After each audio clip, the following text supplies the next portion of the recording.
Hey everybody, welcome to the channel, True Crime Stories. If you're new to the channel, please hit that like button and subscribe so you can hear more.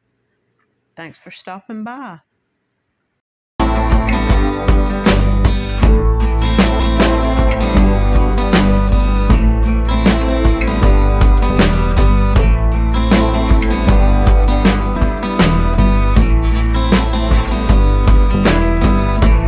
And this is a story of a man named Thomas Duncan Callens. Now, Thomas went missing on January the 7th, 2025, from Corinth, Mississippi. Thomas was last seen at around 5:30 in the morning at a place called the Old Bull Market on Highway 72. And the clerk gave him a drink, I don't know, I guess maybe a pop or something, and then he gave him a t-shirt that he had there at the store. The man says that the t-shirt was black and it had yellow writing on it, and that Thomas took the t-shirt and was trying to wrap it around his legs to warm up his legs because he was wearing shorts. It was said that Thomas left walking after he had gotten into an argument with his girlfriend. And someone else said that they saw Thomas walking along the roadway at around 10:30 that morning. Now, this would have been a couple of hours after he was last seen at this convenience store. Thomas's brother, Sidney Shadburn, has been pleading for help since day one, trying to find him. There is a $5,000 reward being offered for anyone with any information. You can contact the Corinth Police Department at 662-286-3377, or you can contact Sidney Shadburn at 662-415-3526. This is from a website called Mississippi. This is about missing persons from the state of Mississippi. Thomas Callens is a white male, around 175 pounds. He's 38 years old, and he was last seen wearing a green beanie-style bogan, a blue hoodie, a black puffer-style jacket. Now, the man at the convenience store gave him that jacket. He said Thomas was outside the store. He came inside. It was very cold, and he gave him a drink, and he gave him this t-shirt and this puffer-style jacket. And Thomas was also wearing dark and light gray multicolored shorts, gray tennis shoes. He has a red beard, and this was the last time Thomas was reported having been seen, was at this convenience store. Now, he left the home of his girlfriend on Mathis Road, and he walked to this convenience store.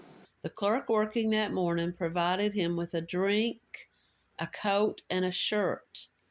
He allowed him to charge his phone in the store. Now, Thomas's family say that they had plans to go duck hunting that morning, but Thomas didn't show up. His vehicle was still found parked at the residence of his girlfriend, and when he didn't show up for the duck hunt, his brother attempted to reach out to him, but he was unable to contact him. He waited 24 hours, and then he reported him missing. Searches were performed by law enforcement in the area, and there was no sign of him. Now, there was another person who said that they saw Thomas walking along the road in an area called Pickwick. They said that this would have been at around 10:30 that morning. Now, I don't know Thomas's state of mind. I don't know if it was said that he might have had some, any type of, mental health issues or anything. I don't know what the argument with the girlfriend was about. He has no tattoos, and they don't know of any surgical scars or any other types of scars on him. Despite volunteer efforts and public appeals, there's been no sign of Thomas since that January morning. A $5,000 reward is being offered for his safe return. If you have any information, no matter how small, please call the Corinth Police Department at 662 286 3377. In 1967, a song was written by a husband and wife writing team named Felice and Boudreaux Bryant. They wrote this song in Gatlinburg, Tennessee. The song was made famous by a band called the Osborne Brothers, which is a bluegrass band. And many of you have probably heard the song, especially if you're familiar with Tennessee football. And the song is called Rocky Top. And it's about a place in Tennessee that this husband and wife claim that they fell in love with. They went there to write. They fell in love with Gatlinburg. They fell in love with East Tennessee in general and made this their home. But it became the place of missing brothers, the Hawkins brothers, in 2021. Brothers Daniel, Scott, and Tracy Hawkins were last seen when they left at around 9 o'clock in the morning on August the 9th to go looking for ginseng. This was in 2021.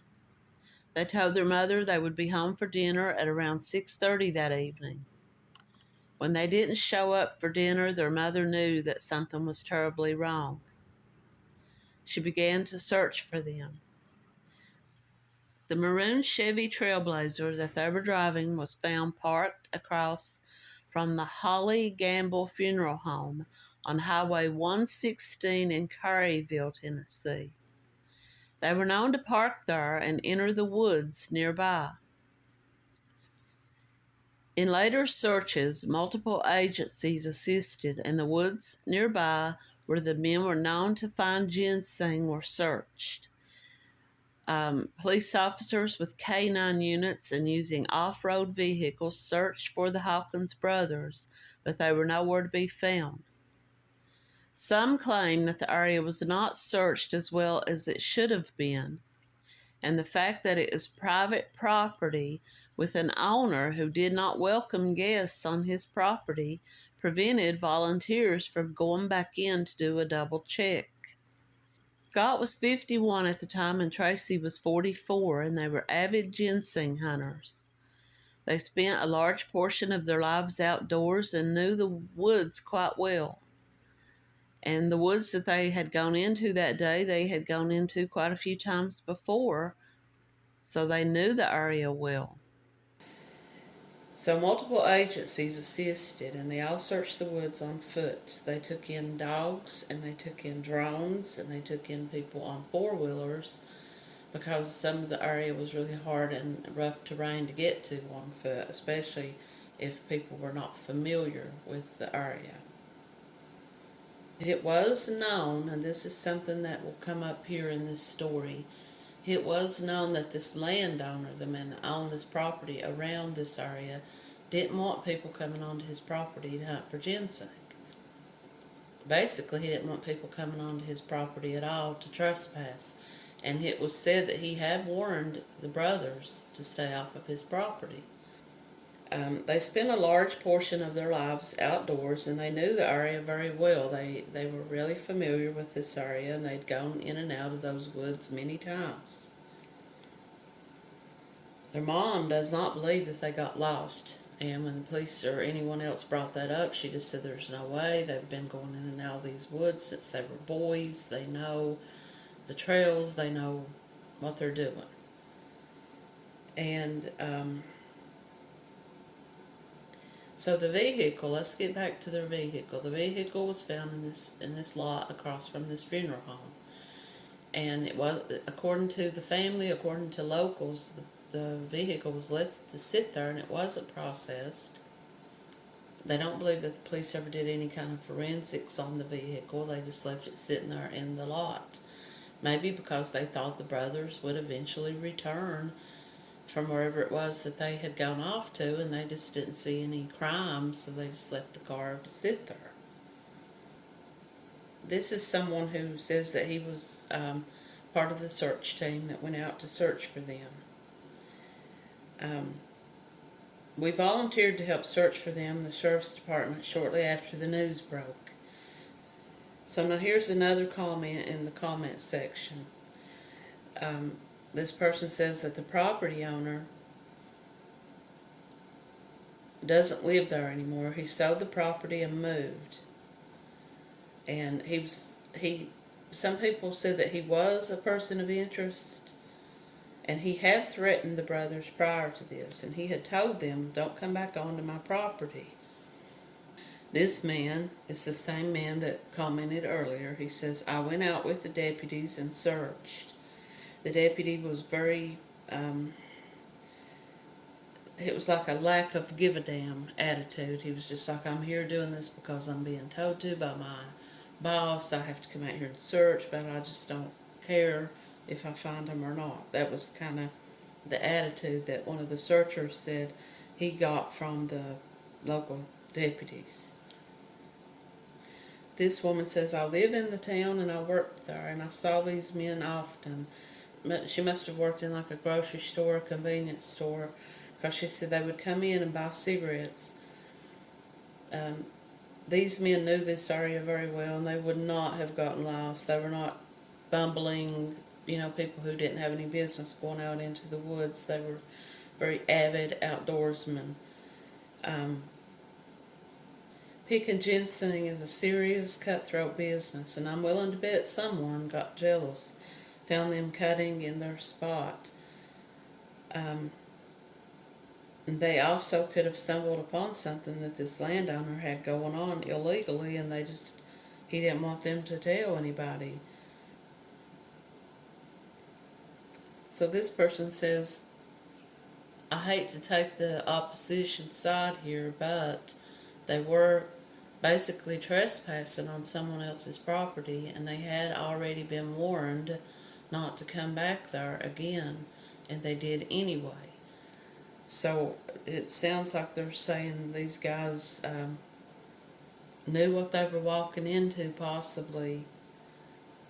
Now, in my own personal opinion, just being from eastern Kentucky and knowing people that do hunt ginseng, and just knowing people that go into the woods for whatever reason, I just wonder, more than likely these men did have knives, some type of hunting knives or something, and it's likely that they probably had some type of firearm with them, just for snakes or anything like that.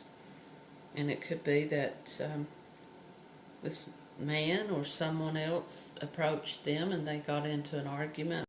Someone else says, I can tell you exactly what happened. It's very obvious. These men went trespassing on private property. In reality, they were really there to steal ginseng because they didn't have the landowner's permission to take it. Which I guess if you look at it in a way, that could be true, because it wouldn't be much different than if they were cutting down trees on this man's property without his permission. The man, he sees this as his property, and that ginseng is a part of his property. He's told them they're not welcome there, and they go anyway. It's sad to think that someone would get shot and killed, or murdered in this case, over ginseng or trespassing. But that could possibly be what happened. Okay, the vehicle they were driving was never processed for evidence. It was left in the same spot where it was parked, and shortly after, for whatever reason, the vehicle was set on fire and burned. Some people believe it was to hide evidence, other people believe it was just a retaliation type thing. Did they have cameras? Did anyone check the cameras? I don't think that the police did. A lot of people are saying, and I don't want to give the police a bad name or say that they didn't investigate this, but a lot of people are saying they really didn't put in any effort to find out where these men were, or they just more or less went out and did enough to placate the family. Some people maybe are leaning toward this landowner having done something to these men because they came upon his property without permission. Someone else comments, this is so heartbreaking. It's so suspicious that the guy that owned the land doesn't want anyone searching on his property, and that the vehicle was burned so quickly afterwards. How is it that he's allowed to keep the authorities off of his property? Well, I think the searchers could have gotten a warrant to search the property if they thought that there was reason. Now that this man has sold the property and moved, that has the new homeowner, the new landowner, said how they feel about the property being searched.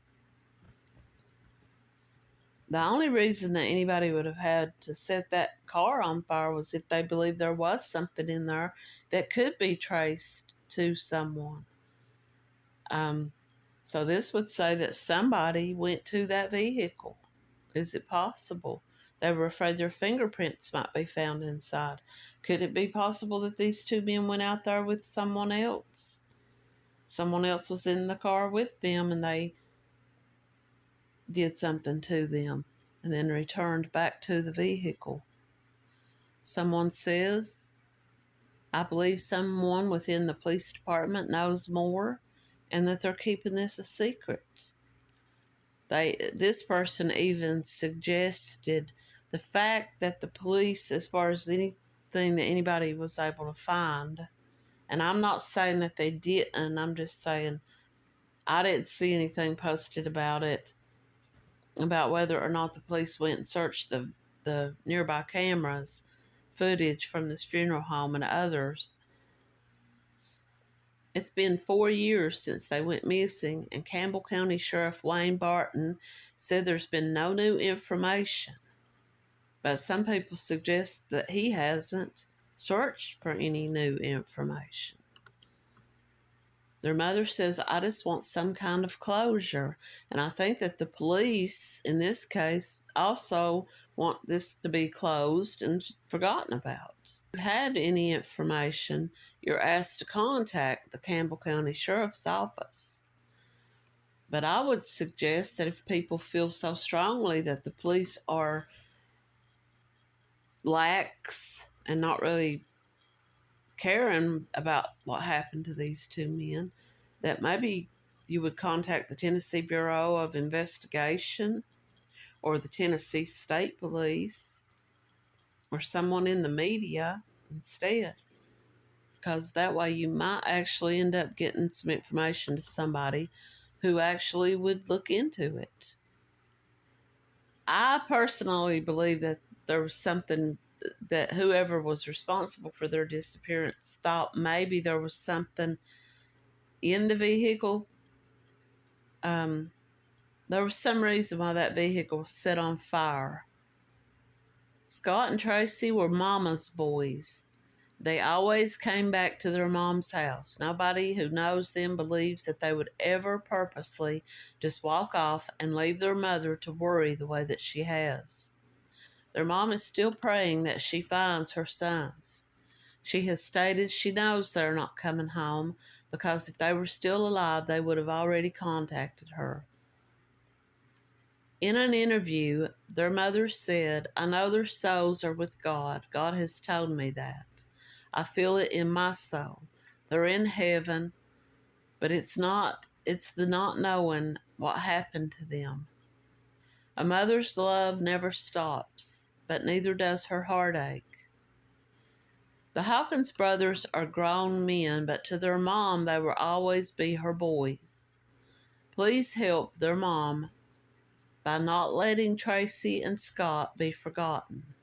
If you have any information, please contact the Campbell County Sheriff's Office, 423-562-7446. Thanks for watching.